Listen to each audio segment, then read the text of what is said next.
नमस्कार मित्रों, मैं पंडित जितेंद्र भारद्वाज अपने YouTube चैनल वेदांत ज्योतिष समाधान में आप सभी का स्वागत करता हूँ। मित्रों, जैसा कि आप सभी जानते हैं कि आज के समय में प्रत्येक व्यक्ति चाहता है कि माँ लक्ष्मी उसके घर में निवास करे,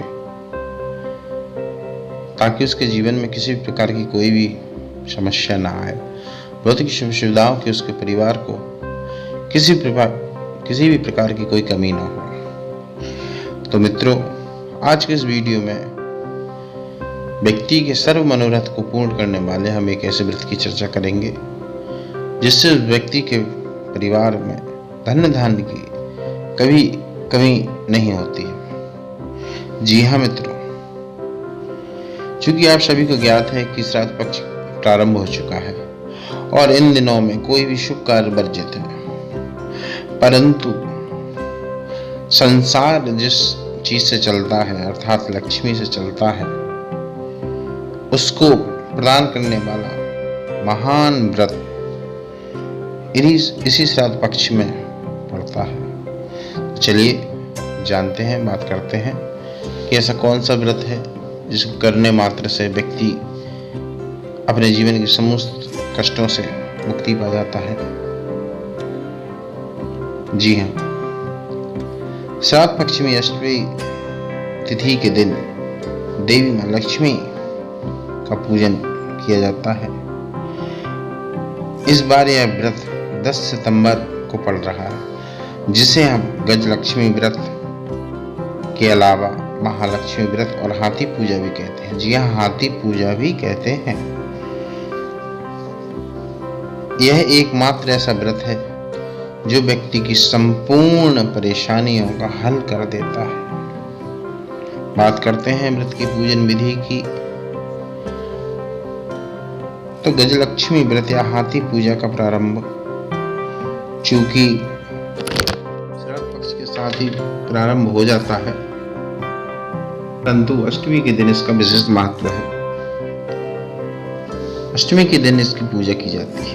मुख्य रूप से व्रत की पूजन विधि की बात करें तो संध्या के समय स्नान कर पूजा स्थल पर लाल वस्त्र बिछा दिया जाता है। तत्पश्चात केसर मिले चंदन से अष्टदल बनाकर उस पर चावल रखें, फिर जल से भरा कलश रखने के पश्चात में हल्दी से कमल बनाएं। इस पर मां लक्ष्मी की मूर्ति स्थापित करें। ध्यान रखिए, यह मूर्ति मिट्टी की होनी चाहिए, जिसको आप बाजार से लाकर या घर पर बनाकर भी रख सकते हैं, परंतु अपनी शक्ति अनुसार आप सोने अथवा चांदी की मूर्ति भी ले सकते हैं, जो कि हाथी की होगी। जी मित्रों, जो कि हाथी की होगी। उसके पश्चात उसे सोने के आभूषणों से सजाएं। अपनी श्रद्धा अनुसार सोने या चांदी कुछ उस पर अर्पण करें, रखें उस पर, परंतु ध्यान रखें कि यदि संभव हो सके तो मां लक्ष्मी की मूर्ति के सम्मुख श्री यंत्र भी रखें, जो कि अत्यंत शुभ होगा। पूजन करते समय आपका मुख दक्षिण दिशा की ओर होना चाहिए। तत्पश्चात कमल के फूलों से मां लक्ष्मी का पूजन करें। विधि विधान से पूजन करें। पूजन में कुछ रुपए पैसे रखें, मिठाई फल रखें और निम्न मंत्रों का जाप करते हुए मां लक्ष्मी को यदि आप याद करेंगे तो निश्चय ही मां लक्ष्मी आपके घर पर निवास करेगी। बात करें मंत्रों की तो कुछ विशेष मंत्र इस प्रकार हैं, जिनका कम से कम यदि 108 बार पाठ किया जाए, वाचन किया जाए, तो मां लक्ष्मी अत्यंत प्रसन्न होती है। वो मंत्र निम्न प्रकार हैं। यदि आप चाहें तो उन्हें नोट कर लें अथवा हमारे वीडियो को डाउनलोड कर लें, ताकि आपको ज्ञात होता रहे।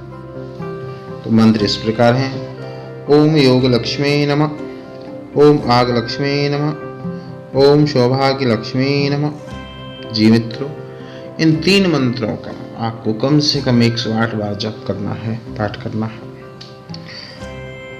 तत्पश्चात घी का दीपक जलाकर पूजन आरती कर प्रसाद चढ़ाकर कुछ प्रसाद अपने परिवार के लिए बचाकर और शेष परिवार का अधिक से अधिक लोगों में वितरण करके इस व्रत का समापन कर चंद्रमा को अर्घ्य देकर इसका समापन किया जाता है और चंद्रमा को अर्घ्य देकर इस व्रत का समापन कर दिया जाता है।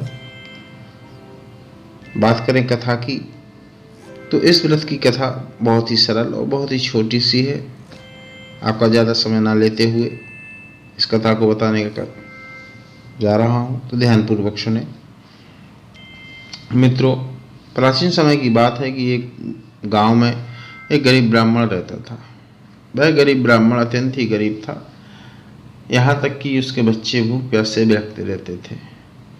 परंतु वह भगवान श्री विष्णु का परम भक्त था और उनकी पूजा अर्चना में दिन रात लगा रहता था, जिसके फलस्वरूप श्री विष्णु कोमल हृदय हैं अत्यंत प्रसन्न हुए और उस गरीब ब्राह्मण से बोला कि हे ब्राह्मण देवता, वर मांगो, क्या मांगते हो।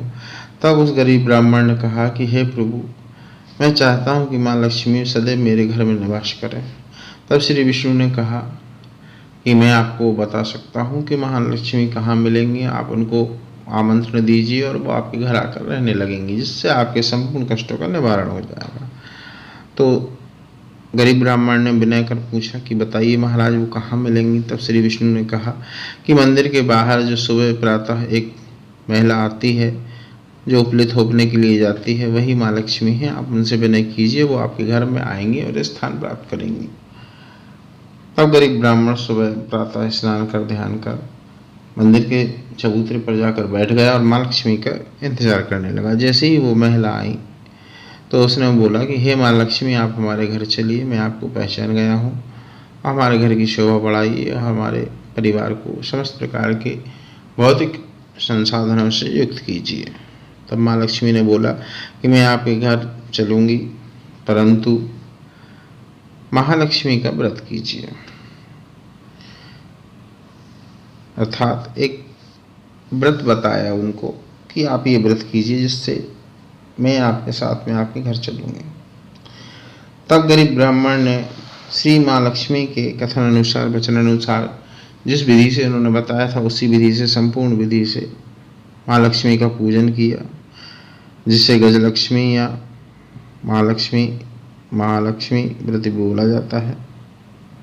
तब उसने यह व्रत पूर्ण किया और माँ लक्ष्मी के आशीर्वाद से जब उसने उत्तर दिशा की ओर मुख करके माँ लक्ष्मी को पुकारा कि हे माँ लक्ष्मी, आप आओ हमारे घर में निवास करो, तब माँ लक्ष्मी उसकी पूजा अर्चना से प्रसन्न हो उसके घर की ओर प्रस्थान किया और उसके घर में आके विराजित हुई। तो इस प्रकार हे मित्रों, यदि जो व्यक्ति सच्चे हृदय से माँ लक्ष्मी का विनय करता है, पाठ करता है, पूजन करता है और महालक्ष्मी व्रत का व्रत करता है, जिसे गजलक्ष्मी व्रत भी कहते हैं, माँ लक्ष्मी सदैव उसके घर में निवास करती हैं, उसको समस्त प्रकार की भौतिक सुख सुविधाएं प्रदान करती हैं। तो मित्रों, यदि आपको हमारे द्वारा दी गई जानकारी पसंद आई हो तो हमारे वीडियो को लाइक करें, शेयर करें, सब्सक्राइब करें, साथ ही बेल आइकन भी दबा दें ताकि हमारे नए वीडियो की नोटिफिकेशन आपको मिलती रहे। जय महालक्ष्मी, जय महाकाल। महालक्ष्मी कृपा आप सभी पर बनी रहे। धन्यवाद।